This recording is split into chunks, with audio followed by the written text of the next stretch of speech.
Cyril Ramaphosa is expected to speak at the Economy Recovery Dinner tonight, and he'll be joined by the Black Business Council. All of this taking place at a hotel in Sandton, north of Johannesburg. Reporter Xoli Gambi joins us from Sandton to tell us what to expect. Xoli, good evening to you. And whichever way you look at it, particularly in front of this audience, this is a big speech tonight. Well, indeed, Jeremy, the Deputy President expected to outline the country's economic recovery plan.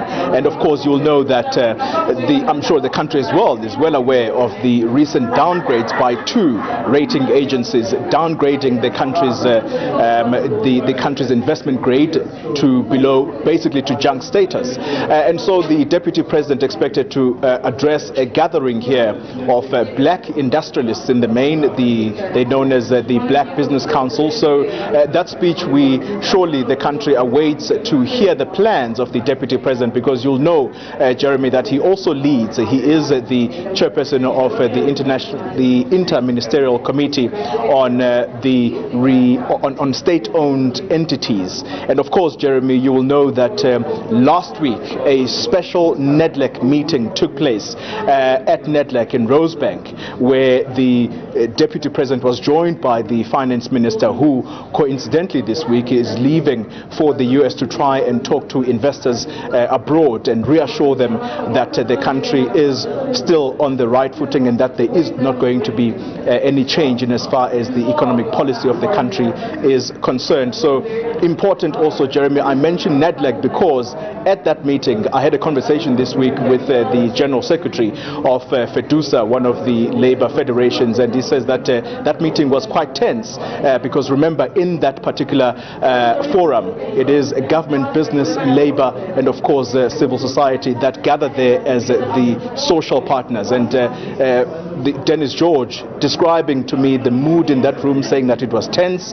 People on the one side are talking about radical economic transformation, which people are saying is perhaps the reason why international investors have been spooked, and of course the ratings agencies themselves, resulting in two of them downgrading the country. So it's going to be a very, very important speech to watch, Jeremy, tonight, as the Deputy President tries to outline some of the plans that the country needs to take to try and mitigate against the impact of these downgrades. It's a very influential audience, Xoli. So aside from policy and reassurance, I wonder how much campaigning we're likely to see from the Deputy President, given that one of his rivals, Nkosazana Dlamini-Zuma, seems to be setting the pace. Indeed, Jeremy, perhaps we could, but we can't exactly say it with definitive or with certainty. But you will know, of course, that the former AU Commission Chairperson, Nkosazana Dlamini-Zuma, has been on the campaign trail somewhat. Of course, her people would be hard-pressed to try and say, no, that has not been the case. But indeed, in the platforms that she has addressed in the past couple of weeks, she is indeed has been campaigning. And of course, the Deputy President perhaps may use this particular platform as one way he tries to also talk up his campaign ahead of the ANC's elective conference in December.